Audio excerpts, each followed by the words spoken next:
All right, excited to finally make this happen. Beau Allen joining the podcast here, former NFL and Wisconsin D tackle.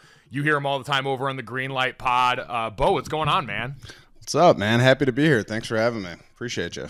Definitely. It's a good follow-up. We just had, we were talking off air. Kyle Rudolph came on yesterday and told the story a while back. You guys are down in the same area about how he saw you out running in like American flag shorts, shirtless, white sunglasses on. You were an entire vibe. I think I was rollerblading, actually. Yeah, maybe some high socks. That's it.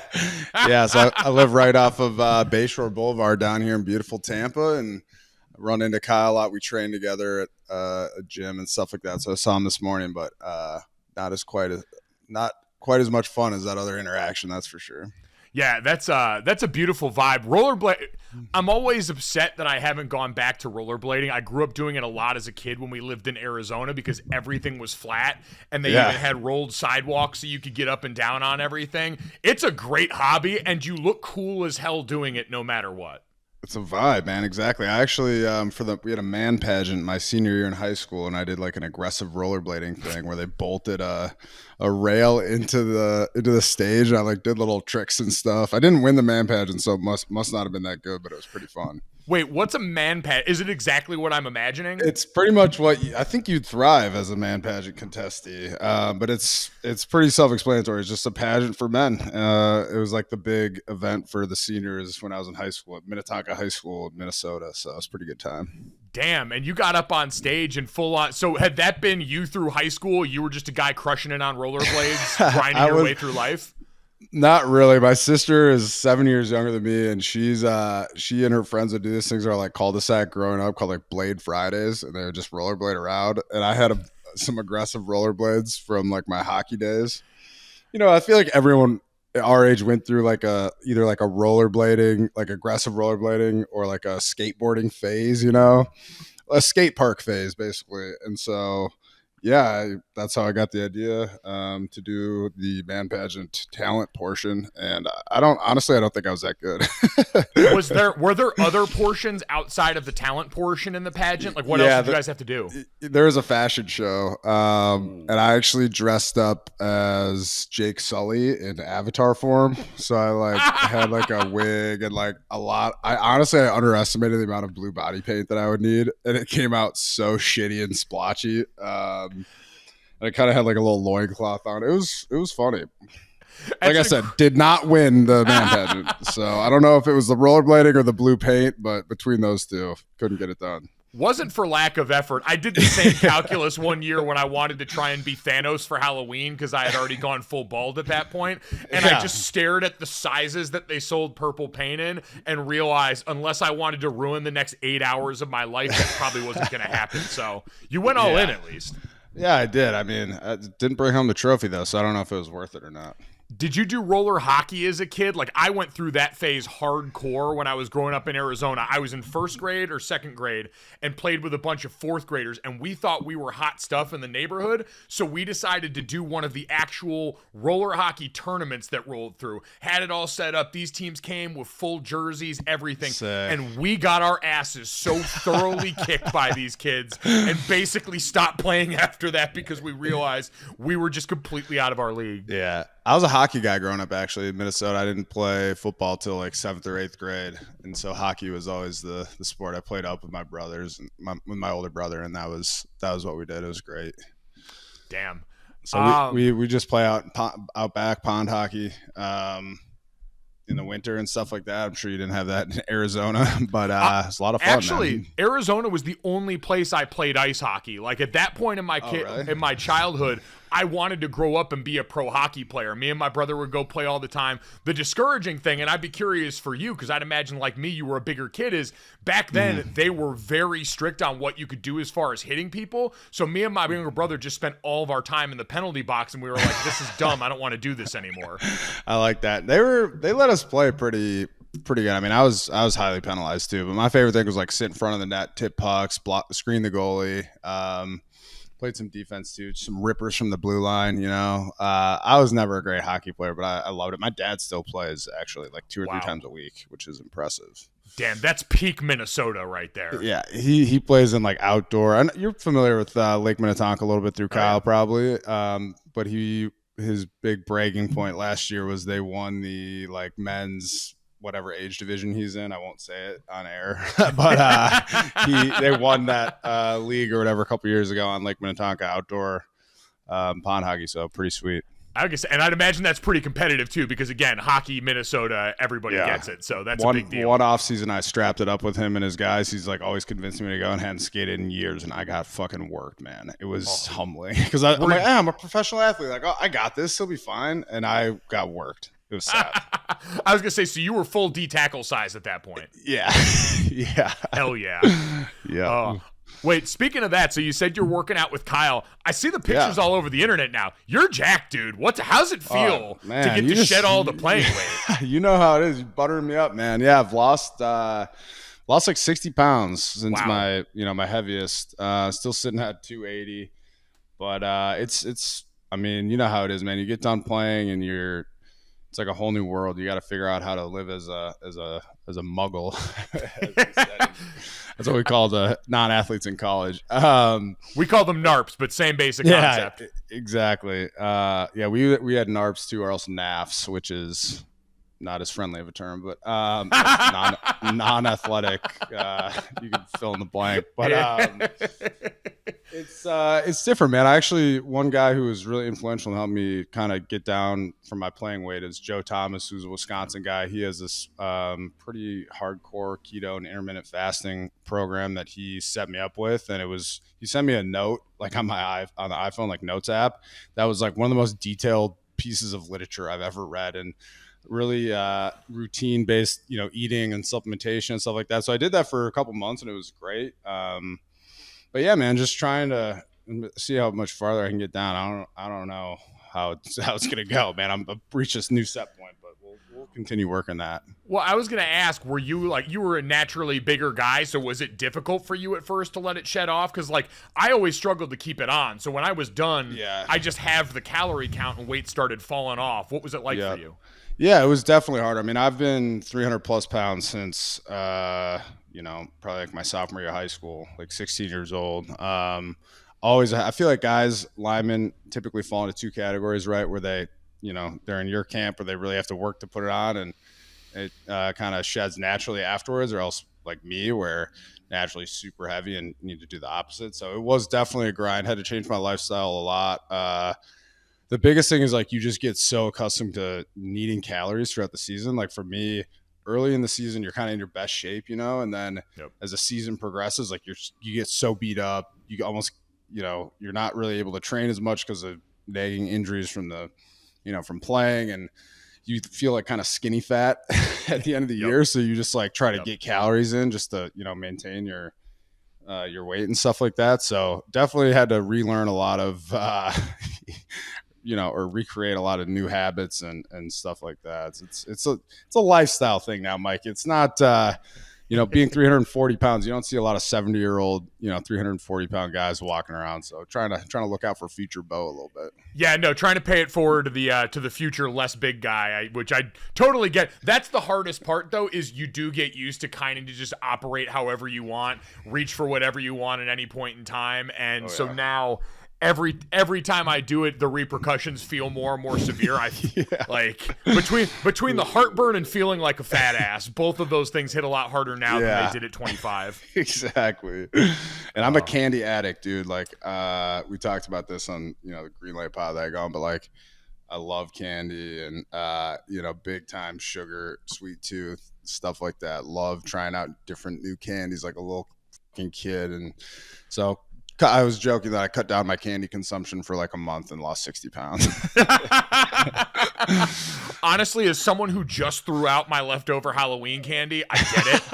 Good for you, man. I'm scooping up Easter candy bargains. I know. That's the worst part is now every time I go out after the major holiday, we had to get through Valentine's Day before and then Easter now. It's all those discount signs at Walgreens just staring me in the face, trying me. Oh, yeah. Wait, speaking of candy, I saw you tweet this the other day, and I needed to get the background on this. Okay. Cereal is always something that comes up on this podcast. You said cereal is breakfast candy. Changed my mind. Is that a compliment or is that a slight to cereal? I wasn't sure. I'm a candy lover, so that's a good thing, But like I think I was eating some some CTC. We call it in the Allen household, some Cinnamon Toast Crunch. I was like, just, you know how it is. You got a box of cereal, you just look at the back, you know. And I was looking at the nutrition label, and I was like, man, this shit is just candy. Like, this is just breakfast candy. So nothing like starting your day out with some candy to get going, get that energy to have a nice productive day. Cereal and muffins are the two greatest cons because muffins are another one. You see them and you think of them as like this whole grain balanced thing. Right. But then again, you check the nutrition label on the back and it's like, oh yeah, if I'm getting like a blueberry muffin, I'm basically eating breakfast cake, and it's the same concept. And juice is just sugar water. Oh, that's another one too. Whoever's been branding big juices out there, convincing everyone it's healthy, but it's just sugar water. Yep, 100%. And it's worked. It's still to this day. I'm like, oh yeah, I'm just getting my source of fruit here mixed up in this jar. Totally fine. Totally plays. I am health conscious now. And then you go to a little like acai bowl spot and get a fresh juice for $12, and you're just like, oh man, what am I doing? I care. Well, I mean, I live in California now, so I'm required to do that or else I get evicted. That was the number one thing everyone asked me on the way when I moved out here was, are you vegan now and do you just have juice every day? And the answer is yes to one and not yet to the other, but I won't rule it out. Who knows, man? It's slow conversion for you. Exactly. It'll all work its way there eventually. I did want to ask you, because I heard you guys talking the other day about some of your favorite defensive tackles coming up in the draft, and you listed, some of the ones, like everyone's had the discussion about Jalen Carter, Kalijah Yancey from Pitt, who you guys talked about, Brian Brzee, all these dudes, and listed the pros and cons. I was just curious for you because I had this realization the other day. For me, watching other positions getting ready for the draft is always hard. Like I was watching wide receivers and I was bored to tears because nothing ever happens 90% of the plays for those guys. I could see why they're always pissed off for not getting the ball, but it's also like I didn't live the ins and outs of that position nearly as much, so I don't appreciate as many of the little nuances. Like for you, when you watch D-line guys, either for the draft or you're just sitting around now on Sundays watching dudes, like what are the things that you look for in a D lineman that you like? Yeah, well, I mean, it is so interesting because like how I was as a player is not a flashy guy. So that's why I like watching, Yancey from Pitt, is because he is so explosive and he gets, the green light to kind of do whatever at times and just go make plays, which I never had as a, first down, second down guy. It's you grind your ass off on first down, second down, get the team to like 3rd and 8, and then running my ass to the sideline. So I always had to live within a scheme, and so I love watching dudes like that. But it's interesting, man, because you know how it is when you're evaluating interior offensive and defensive linemen, especially. The things you're looking at are so nuanced, and like stuff like hand placement or like an initial first step, or even just a guy like how he deals with unexpected contact. Like his core strength is something that I think is super, super important for interior offensive defensive line play. And that's kind of not stuff that like shows up on tape outwardly unless you really know what you're looking for. So like sometimes when I'm breaking film down, for a podcast or for media stuff, or even just talking to my buddies, it's like buddies that haven't played football, you need to explain some of the minutia of O-line, D-line play, because it's not stuff that's, necessarily really evident. And a lot of times too, is like, you don't know what guys are being asked to do in the scheme. Yeah. So I always, like Brzee, for example, from Clemson, I might not be as high on him as some other players because a lot of his production comes from, blitzing and stunts and different loop stunts and pass rush stunts and things like that. So it can be hard to evaluate guys, how they might be in like a one-on-one setting on 3rd down because of the scheme they ran in college. Or maybe they are, I'm trying to think of a guy from a smaller school who's just, so much more talented than his competition. And they're just bodying guys because they're playing like D2 ball and, aren't going up against the same guys that they will on Sunday. But I mean, I don't know if it's this way for you, but when I'm watching a game, it's weird because I'm like so locked in on like, the center, the nose guard, the interior line play that like, I'm not really following the ball as much. So it's, you got to kind of coach yourself to, to open up your view and look at the defensive back end or get out of your comfort zone and evaluate wide receivers like you're talking about. Yeah, it is the hardest part. And even when I go to watch guys at other positions, so this year we've got the quarterbacks as the main topic of discussion for the draft. And so I'll go and try and watch like Will Levis, or I'll go and try and watch Hendon Hooker, and I'll end up, like in Hendon Hooker's case, I'll end up getting distracted by Darnell Wright playing right tackle every time, because he'll do something that I know is objectively awesome. That like the other day I saw a clip from, I forget what game, but he basically pushed off in a set, and almost like a shot putter, he pushed off his inside foot twice before his outside foot ever touched the ground. Yeah, I think I saw that same clip. Yeah. I was trying to explain to people, I was like, you'd never coach someone to do this. It's not a technique that he was taught, I'm sure. It's just being that powerful and explosive. Sometimes wild stuff happens. And like you said, I was never that guy. Lower body strength was not my bag. So I don't have a world where that would have been me. But seeing him do something like that, to me, was way more interesting than watching Hendon Hooker do another RPO in that Tennessee offense. And so it's always getting distracted by some large person doing something really incredible up front. Yeah, especially it's always so fun to watch these young college guys play too, because they're just freak athletes, talented, and these schemes aren't a lot of the schemes in college are a little more varied than what you see in the NFL, so it can be really fun. Did you have like a favorite D tackle either when you were playing or now in the NFL that you liked watching? Oh man, yeah. There's so many guys. I'm trying to think. Like everyone kind of says the same guys. I loved Haloti Ngata, and he was actually in Philly wearing the number 94 after I left, which was kind of cool. And I got to know him through.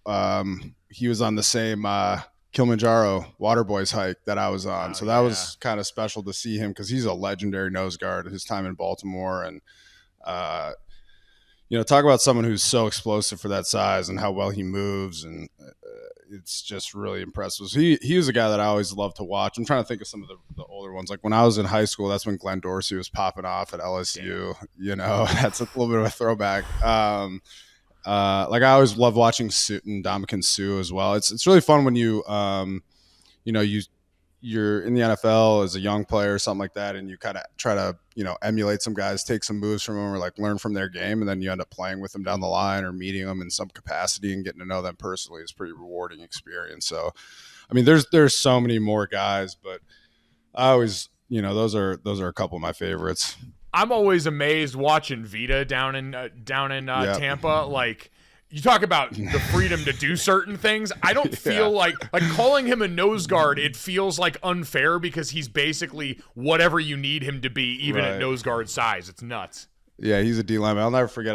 After my time in Philly, we won the Super Bowl, and I was coming off a real high as a free agent. I signed in Tampa Bay, and then I was going to be the nose guard. I was pumped, a lot of playing time incoming, and then they drafted Vita, like top 10 or whatever, and I'm just looking, I'm like, my days are numbered, man. This guy's a freak. But that's how it goes, man. That's that's how it happens in the NFL. They're always bringing in someone younger and better than you. It's wild, man. It's always looking over your shoulder around there, but and especially when the guy is that. Yeah, I mean, and he's a great guy. He's a great player. I still hang out with him a lot. I'm down here in Tampa now, and just one thing that's really rewarding too is just watching how far young players come and watching them develop, and kind of, I feel like there's always a period, some guys are plug and play where their rookie year, they're just, the moment they step on the field, like Micah Parsons or someone like that. And Vito is a little bit of that physically, like he was mauling dudes his rookie year, but there's something about, after your rookie year, like some guys after their second year where it just clicks for them, and so to watch guys develop, is really, really rewarding thing. And so that was kind of what I experienced with Vita in Tampa Bay. It's been really fun to watch him, come into his own as a player. When did it click for you? So I think it's kind of hard. It was, so when I was drafted in Philly, I was a 7th round pick, and I was, kind of, drafted as like a 2-gapping nose guard and Chip Kelly's old defense, and we were, playing front side to backside A gap, which is something that I'd never done before. So I learned under Jerry Azanero how to 2-gap my first 2 years. But then it wasn't until, Doug Peterson and Jim Schwartz, who's now in Cleveland, and he has a wide 9 defense, that once I got, in that defense where it's a real, you kind of turn your brain off and just get off the ball and get up the field. It's a very, very friendly scheme for, 4-down scheme for defensive linemen, because you can go. And it's real. I'd never played in a scheme like that before. kind of like that freedom like I was talking about earlier. And I think that's kind of when it clicked. So that would have been, fall of 2016, where I felt like really comfortable in the scheme and, my role in the team, my role in the defense, and kind of had to, there's a lot that you need to figure out in terms of preparation, routine, and how to play in the NFL when you're a young player. And I feel like that's kind of when it clicked for me. It's like, the game slows down a little bit mentally and you feel comfortable, and it's a great feeling, man. That's a good feeling when that happens. And I mean, like, from the other side, like on the O-line, that was always, to me, the harder one to stop of the two. So it's interesting that it marries like that, because your number one fear is a guy getting upfield and penetrating, because run or pass, it makes everything and every part of your job so much harder versus, a two-gapper, like when you've got, a big SOB in the middle who can stand you up and you're not really going to move him. You can at least work around him, especially if you're running a lot of wide or stretch stuff. But the guys that get upfield, it makes everything so much harder. I always figured that would be just a lot more fun as a D lineman, even at like a base level. Well, I always love two-gapping also, like playing zero tech on centers, because they're so uncomfortable with it. So I think those are kind of my favorite things, because if you, like, especially later in my career, two-gapping, when you have that savvy and you can kind of, mess around with guys a little bit, and you can, the scheme so well, like maybe you're in the same scheme for a couple of years and you know the ins and outs, you know what to expect, and can, run fake game calls with your D tackle buddies that you've played with a lot. But as far as, my favorite schemes is just pure zero, two gapping was definitely a lot of fun, but it's just a grind in there, like not a lot of payout for how much effort you're exerting. Whereas the 4-down gap penetration is awesome, because every rep you can go get it, and every rep in that scheme, you're focusing on getting off and getting upfield, and then you kind of go from there. My Uncle Bob always said it was like being a fire hydrant in a dog show. That's what he called it. So exactly, man. But you are right. Is tremendously uncomfortable on the other side, having someone's face this far from you when you're trying to focus on getting the ball back to the guy whose hands are in your nuts. So yeah, and it's been interesting to watch the nose guard position. How it's evolved, or how it's changed over the years, because teams aren't running the ball as much, and some teams don't value a early down guy as much, but there are still so many teams that run multiple fronts, odd fronts with different looks, and having a guy that can stop the run in the middle of your defense and kind of protect the middle of your defense is always going to be an important part of the NFL. Well, and I think I know Andy Reid's talked about this publicly, and I know it happens on offense. I assume some of it on defense is the same, but there's a lot of trickle up from college as far as some of the things schematically that end up making their way to the NFL. We've definitely seen that on offense, but in the last few years, especially because Alabama and Georgia have made that mint stuff so popular, where you've got like a Jordan Davis in the middle, speaking of a guy who's in Philly, who can buy you an extra body in the pass game now. So stopping the run becomes, I think, more important to have guys like that, guys, at the linebacker spot down the spine of that defense that can really go and take care of a couple of gaps for you. So now all of a sudden you've got guys to mess with some of the RPO stuff on the back end and put some of those passing windows at a little bit more of a premium. Yeah, no, absolutely. You said it, man. Then the other thing too that I think a lot of nose guards are undervalued is just the ability to, kind of have the tip of the triangle in the pocket. I guess. Yeah. I mean, just to put it in easier terms, I guess someone that's going to be in front of the quarterback's face and push the pocket. That's always a valuable thing, man. When you see guys like Tom Brady that are these pocket passers, not necessarily as mobile. They never want dudes right up in their face, or if their center is kind of in their lap when they're trying to get rid of the ball after 2-3 seconds, it's a great thing. That's something Vita does so well, is just make quarterbacks uncomfortable with two guys kind of right up in their grill. Yeah, it's crazy now though with that, and like for an interior guy, I'd imagine it's got to be really frustrating. One, how quick some of these guys get the ball out now, but also having so many athletes at quarterback too. Yeah, exactly. Trying to think of tackling Josh Allen in the pocket. He's got the the strength of Roethlisberger and the mobility of Cam Newton. Man, it's the worst of both worlds when you're trying to get a sack. You can't go low on him either because the Brady rule, and you go too high, you get a flag for getting up in his helmet. It's tough to get sacks, man. And so when guys like Aaron Donald get 20 a year, it's incredible. I don't know how they do it. Freak show stuff, man. Absolute freak show stuff. Yo, how have you been? We haven't talked about much of the Wisconsin portion of things, but you guys got Fick up there now. How is everyone feeling in Badgerland about the change?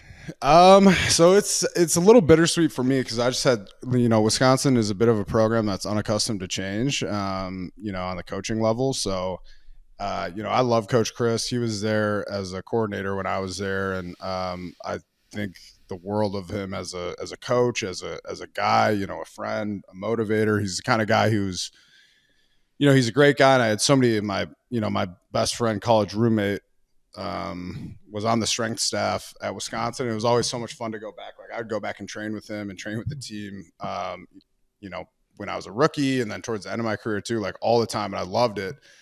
And so it's kind of different now because I'm like, damn, I don't even really know anyone on staff. And so it's very exciting too, because he's a great coach. And I think there's a lot of juice and energy around, from what I've been seeing from spring ball. So I'm excited to familiarize myself more with Fickell and his staff and get to know those guys a little bit. And, hopefully I can get in there and still fucking work out with the guys and stuff like that. But I love Wisconsin. I think it was definitely a tough thing to get rid of Coach Chris. But, kind of speaking out both sides of my mouth, really excited for Fickell too.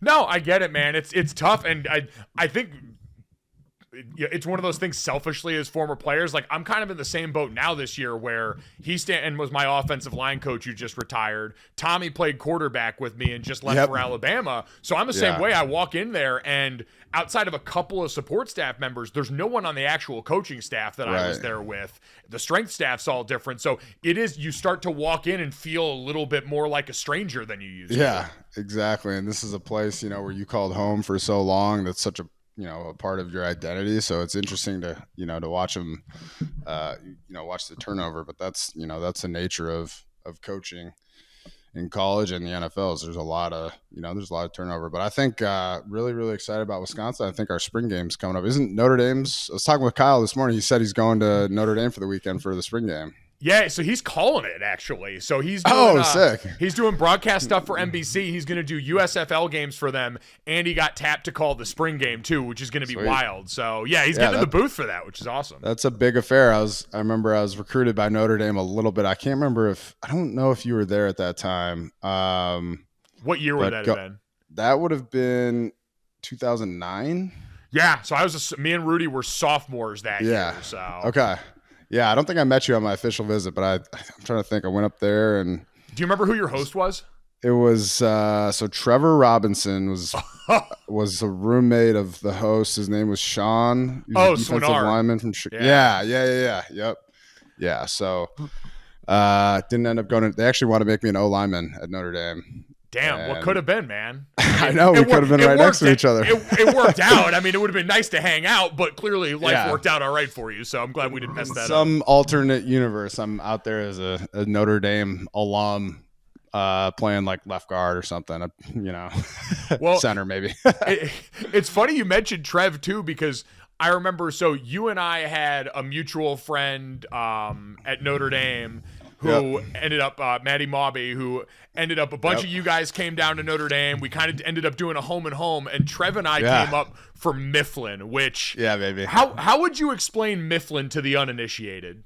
I don't even know. Like it's a block party, but what it really is it's just a bunch of, I feel like for whatever reason, it always fell right in that little sweet spot right after, spring ball was done with for football.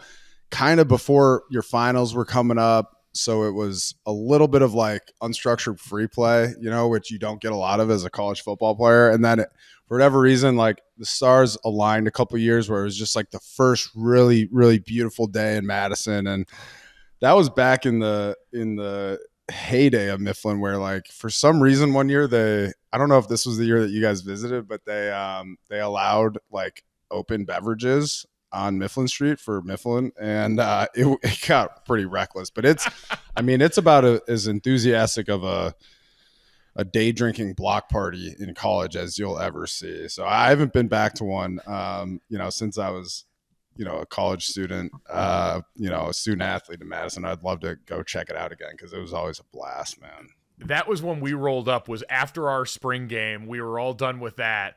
And I remember pulling in, and I explained it to Notre Dame people because Notre Dame has Pigtostal, which is the spring game weekend party with the swim team.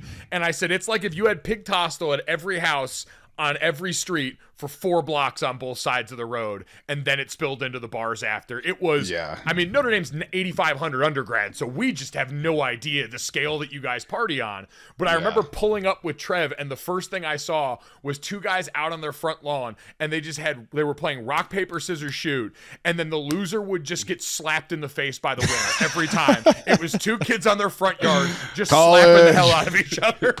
Yeah. It sounds like you rolled up at the right time, man. You know, that's pretty much what it is. Oh my God, yeah, that was something else. Do you have a favorite Mifflin memory that you actually remember? That's one of. I mean, this is post Mifflin, but I'll never forget. I think it was after the one I was talking about, where, you know, the something about, I don't know what it was, but they let us kind of really go crazy with the open containers and stuff like that, and we were in a team meeting. And this is when we had Brett Bielema as our head coach. And it was one of those team meetings where, like, we knew it wasn't going to be good because, like, a lot of guys got in trouble with Mifflin. And he goes, if you got an underage at Mifflin, stand up. And there were like 10 to 12 sophomores and freshmen that, you know, had to stand up. And he just goes, all right, we'll see you tomorrow at 5 a.m. Or no, and then he goes, if you got like you know, in trouble in any other way, stand up. It was like another 5 or 6 guys, you know, guys.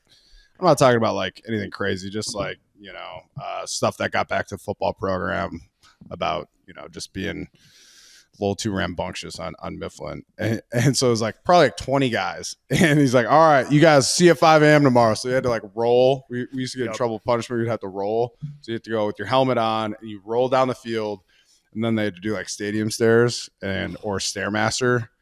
And so like there was a big, you know, a lot of guys got in trouble that one, but it was just so funny because like he says stand up, and you could just hear a pin drop in the room, like so quiet, and then just shamefaced stands up, and we all know we were in for a tough week after that. Workout's gonna straighten out. I now that you say that, I do remember when I rolled up. I won't name names, but there was a couple guys I was staying with who I had to wait a little while to get into the apartment because they were dealing with that portion of their day before they got back and were able to let us in and keep doing our thing. As someone who got a minor intox while I was at Notre Dame and spent one night in St. Joseph's County, I understand how that goes. I remember for me, like I had to call. I was one of 2 football players. It was a lacrosse party that got broken up, and I remember I called Coach. Coach Weiss was there at the time, and I called him the next day. And I went into his office, and you know he was great about it. He's like, I'm gonna treat you like I treat my son, and you know there's gonna be a punishment with this, but you're gonna learn from this.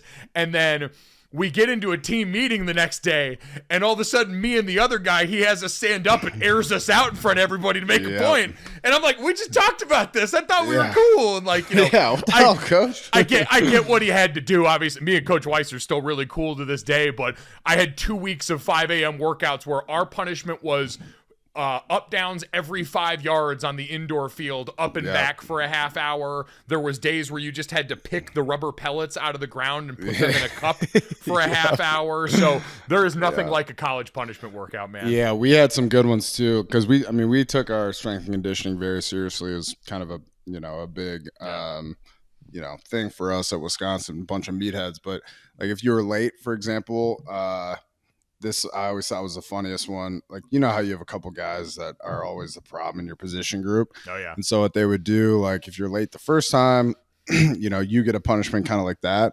If you're late the second time, you have to pick a teammate in your position group, and then they have to do like Stairmaster with like a weighted vest. Oh. And then they'll take a chair for like 45 minutes. They'll take a chair and sit you down with a big cup of Gatorade, give you a stool for your feet, make you look real comfortable while you watch your teammate do the Stairmaster, you know, as your punishment. And usually that's enough, you know?